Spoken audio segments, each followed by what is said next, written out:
Une youtubeuse qui reçoit un B-Cube. Salut, c'est sur Zélicé. Morgane. Et aujourd'hui, on unbox un B-Cube de la série Eden Zero de Hiro Mashima. C'est parti.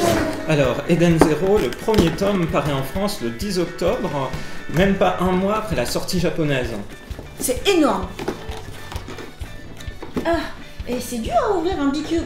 C'est que je veux pas destroy la boîte, elle est tellement belle. Alors, qu'est-ce qu'il y a à l'intérieur? Je vais lire ce qu'il y a ici et pendant ce temps, Morgane, tu vas pouvoir commencer à montrer ce qu'il y a. Le B-Cube est le réseau social phare du cosmos Sakura. Les B-Cubeurs, comme moi, une youtubeuse, se servent d'un pendentif spécial pour diffuser leurs vidéos en 3D partout dans le cosmos. Extra bien. Alors, qu'est-ce qu'il y a dedans, Morgane? Alors, il y a le tome 1 de Eden Zero. Ça fait trop plaisir. J'adore la version papier. Donc dans ce B-Cube, il y a donc le manga qui vient juste de sortir, 3 badges représentant Shiki, Rebecca et Happy spécialement créés pour la France à l'occasion de la sortie mondiale de Eden Zero. Mais c'est génial! Et voilà, et avec le petit drapeau français est marqué un monde d'amitié. Mais oui, parce qu'il veut être absolument ami avec les gens. Ensuite, il y a le permis d'aventurier de Shiki. Est-ce que c'est ça? Vas-y, ça doit être ça, approuve. Oh. En fait, ça fait vraiment cadeau hein, à l'intérieur. C'est avec un bel emballage. Ah, c'est translucide. c'est translucide comme les B-Cubes. Ah, mais c'est trop génial. Oh, et c'est énorme ce qu'il y a à l'intérieur. Attends. Et donc, ensuite, il y a le pendentif dont se sert Rebecca pour activer son B-Cube. Nous ne garantissons pas la possibilité d'activer le B-Cube hors du cosmos Sakura. Eh? Alors... Mais je crois qu'il y a une surprise en plus à l'intérieur, qui n'est pas marquée. Tout à fait. Oh, comme Rebecca a deviné B-Cuber.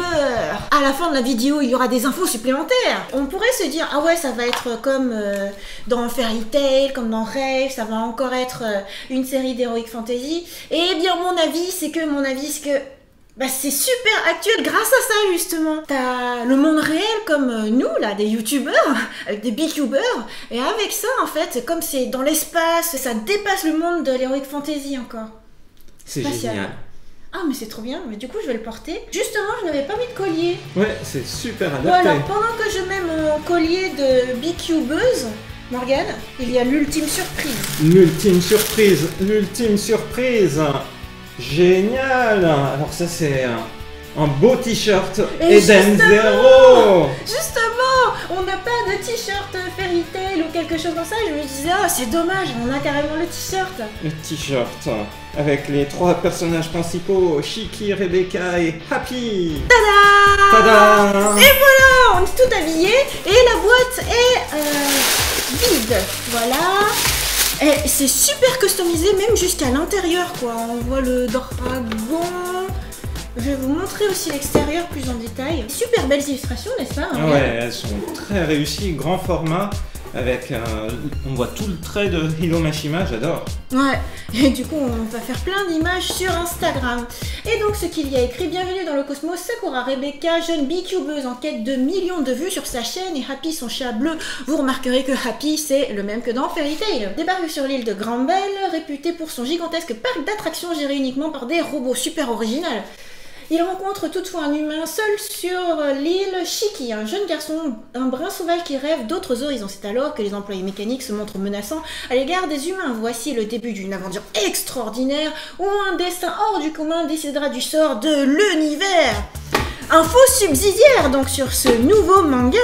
En fait, aujourd'hui, le jour où nous tournons, samedi donc, eh bien, Hiro Mashima signe sa première séance de dédicace parce qu'il a fait un tweet justement où il dit Ashita Sainkai da. Demain c'est la séance de dédicace. Eden Zero Hatsu no Sainkai da. C'est la première séance de dédicace de Eden Zero. Teka, mada ikan na no ni hito atsumaru ka ne. Ah mais en fait, c'est le premier tome seulement, alors est-ce que les gens vont venir? Mais bien sûr que oui! Nous on est super fans de la première heure, puisque vous vous souvenez, Morgane avait déjà fait une chronique j'avais chroniqué le chapitre 1 qui était disponible en juin en prépublication, et depuis, chaque chapitre paraît tous les mercredis en simulpub entre le Japon et la France, et là on en est déjà au chapitre 14. Le premier tome réunit les 4 premiers chapitres, donc si vous voulez lire la suite, après avoir été enthousiasmé par le premier tome et aussi l'apparition de plein de personnages qui rappellent des souvenirs aux gens qui lisent les œuvres de Mashima depuis longtemps, et ben c'est un bon moyen de suivre. On décompte déjà 14 chapitres, et puis l'avantage de la lecture au format numérique, c'est que par exemple sur tablette, on peut avoir les planches couleur, donc c'est un excellent complément par rapport à la version papier. Voilà. C'est bien que tu spoiles pas trop, tu dis pas par exemple qu'il y a l'apparition de il y a des petits caméos, des clins d'œil aussi aux personnages de Fairy Tail, donc si on regarde bien les planches, Mashima fait des planches assez détaillées, c'est ce qui est un de ses talents, et bien on repère des choses qui vont directement nous parler en tant que fans de Fairy Tail. C'est super que la parution française soit aussi rapide, franchement, parce que avant on attendait des années avant que parviennent en France des publications. Et là, non seulement il y a la simulpub, après, bon, moi j'ai bien aimé le lire sur Kindle, mais l'avoir en papier quand même, c'est le petit plaisir, quoi. L'édition est super belle, super fidèle, et du coup, en plus, enfin, voilà quoi, t'as un B-Cube. C'est trop génial. Du coup, moi je suis très contente en tant que youtubeuse d'avoir reçu ce B-Cube. Merci beaucoup à Pika Édition. Et ça va être un grand plaisir du coup de lire ce manga dans son format papier. Et je pense, Morgane, qu'il y aura du coup une future chronique plus détaillée. Oui, je pense que je vais revenir dessus puisque je n'avais parlé que du chapitre 1. Mais comme vous l'avez compris, je continue de suivre la série en publication simultanée grâce aux e-librairies. Moi j'ai opté pour le format Kindle, et je vais revenir un petit peu plus en détail dans une prochaine vidéo sur la manière dont l'histoire se déroule. Voilà, et puis vous pourrez savoir un peu plus ce que j'en pense. Voilà pour cet unboxing de la folie, on est super contents, et alors on vous donne rendez-vous à de prochaines vidéos sur YouTube, sur B-Cube, sur YouTube. Bye bye. Bye bye. Oh mince, il n'y a plus de batterie, vite. Info bonus, parce qu'on vous parle de Eden Zero, le manga que Hiro Mashima, l'auteur de Fairy Tail, dessine désormais puisque Fairy Tail est terminé en manga, mais l'anime reprend dès demain, dimanche 6 octobre, au Japon, et également en simulcast en France. Alors n'hésitez pas, rendez-vous à la phase finale de l'anime The End.